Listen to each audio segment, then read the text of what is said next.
Les orthodoxes ont décidé à fonder des monastères surtout dans les montagnes, le désert, des endroits surtout où il y a les montagnes et les forêts. Et comme la Moldavie, sa partie de l'ouest, est formée par les montagnes Carpates, bien sûr, dans le temps, beaucoup de gens qui ont voulu se retirer dans la solitude, avec l'aide des fidèles, des prêtres et des princes de la Moldavie, ont fondé des monastères.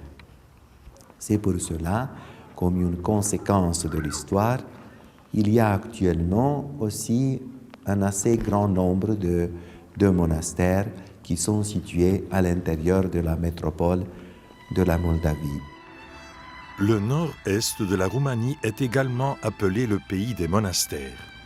Dans les provinces de Moldavie et de Bucovine, on compte par centaines les congrégations, petites et grandes, de moines et de moniales. Cette région est un centre spirituel de la foi orthodoxe depuis le Moyen Âge. Man könnte also nennen dieses Gebiet Moldau als Klosterland oder auch ganz Rumänien. Zum Beispiel also in Rumänien leben ungefähr 7000 Mönche heutzutage. Und nur in diesem Gebiet Moldau also haben wir über 700 Klöster und Einsiedeleien, also kleine Sküten.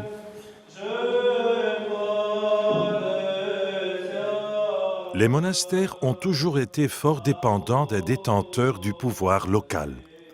Ils peuvent fonder eux-mêmes de nouvelles communautés et bâtir de somptueuses églises, mais il arrive parfois aussi que des monastères doivent fermer leurs portes.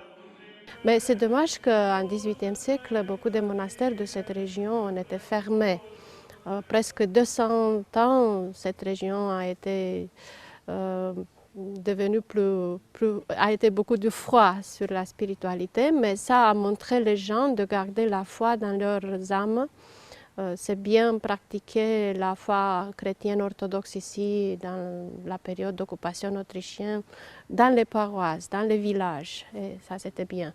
Après la Révolution, c'était possible de ressusciter presque tous les monastères de cette région et aussi beaucoup de nouveaux monastères ont été nés dans ce nouveau temps de résurrection de la Roumanie. Heureusement, par la suite, durant la période du communisme, la participation aux offices religieux fut à nouveau autorisée sous surveillance. La foi orthodoxe demeure très intense en Roumanie et certainement dans cette région qui compte tant de couvents et de petites communautés religieuses. En tant que pays orthodoxe, et surtout ici en Moldavie, le peuple est tellement fidèle, a une foi tellement profonde.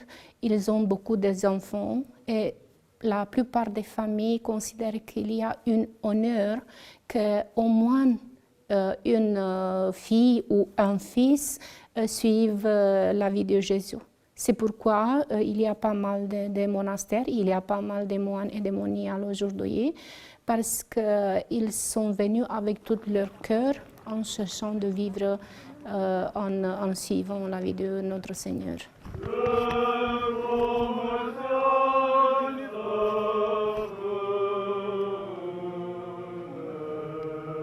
Et nous nous en réjouissons parce que la foi des gens, des habitants des villes et des villages qui sont proches des monastères est plus profonde. Il y a un pèlerinage constant des fidèles et des prêtres de paroisse dans ces monastères.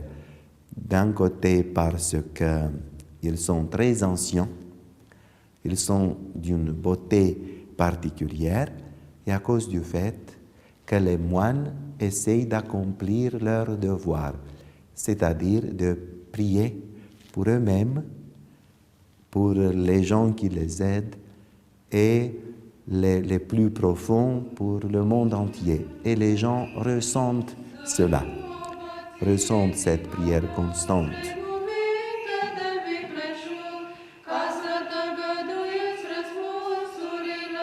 Dans de nombreux pays occidentaux, la foi chrétienne connaît une crise importante.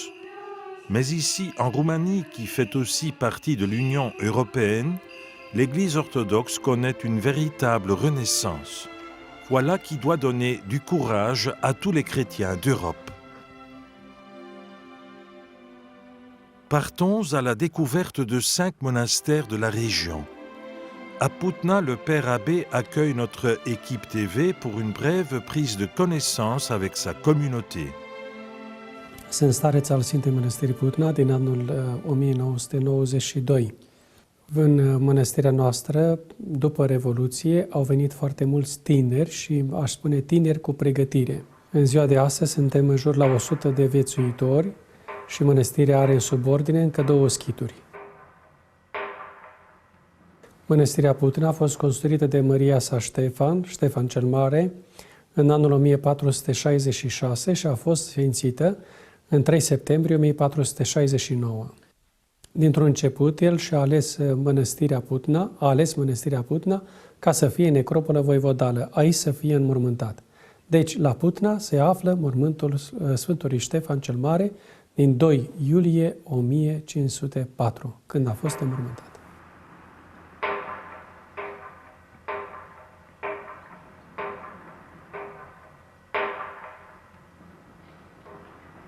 My name is Alex. I'm monk in this monastery, and I would like to present you this tower that is the oldest building from this monastery. This treasure tower was built by Stephen the Great in 1481, and we house here in this room the oldest manuscripts and printed books of this holy place. First monks who wrote the books from this monastery, they came from Neamț. At the beginning of the monastery, the first community of monks were taken from Neamț. That monastery was founded in the beginning of, in the middle of the 14th century, and Stephen the Great took about 20 monks from that monastery, and they came here. And in the very beginning, the monastery had a workshop where these monks wrote first religious books.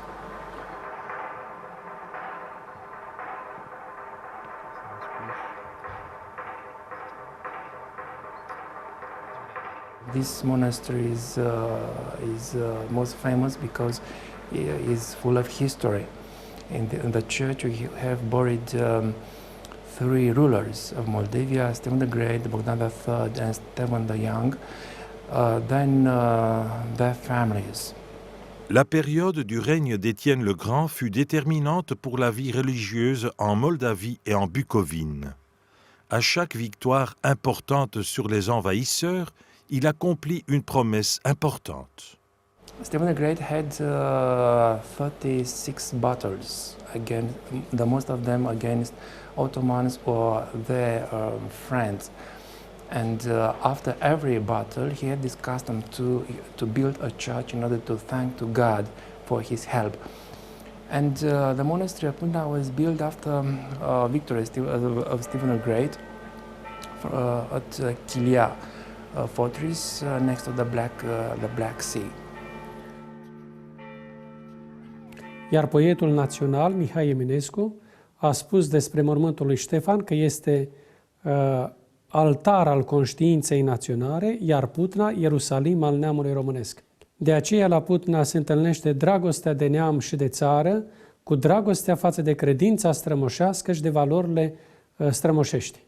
Putna este cu adevărat, pentru noi toți românii, un altar și o biserică unde ne întâlnim și unde gândim și simțim românește.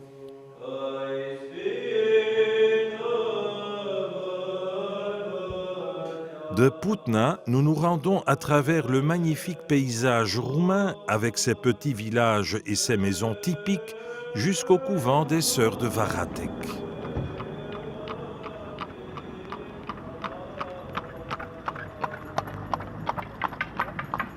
Ce couvent a été construit à la fin du XVIIIe siècle par une petite communauté religieuse locale.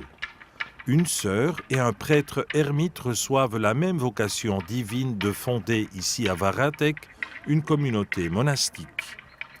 En peu de temps, la fondation croît jusqu'à devenir un couvent indépendant de plus de 600 moniales. Varatek est aujourd'hui encore une des plus grandes communautés monastiques d'Europe. Le saint monastère de Varatek s'est développé à travers le temps sous la forme d'un village monastique, voilà, qui regroupe actuellement 3 églises, une communauté monastique qui dépasse 400 moniales. Et une spécificité du monastère, c'est qu'il mélange la vie cénobitique avec la vie idiorhythmique. Les sœurs de Varatek vivent et travaillent en véritable communauté suivant les règles classiques de la vie monacale. Mais elles disposent également de suffisamment de liberté pour donner forme à leur vocation religieuse dans la prière et le travail personnel.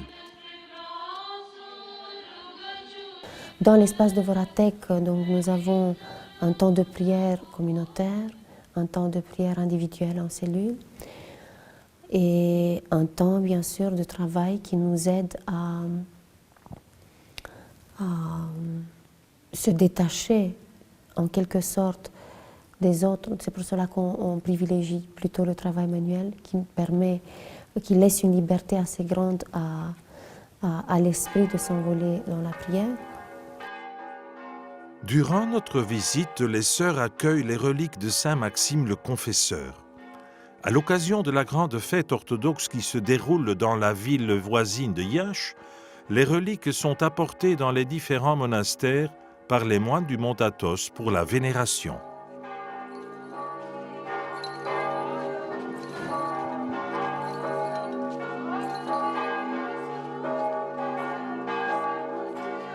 Un grand père spirituel disait que la plus simple définition d'un moine, c'est celle d'une personne qui, étant en paix avec lui-même et avec Dieu, devient source de paix pour les autres.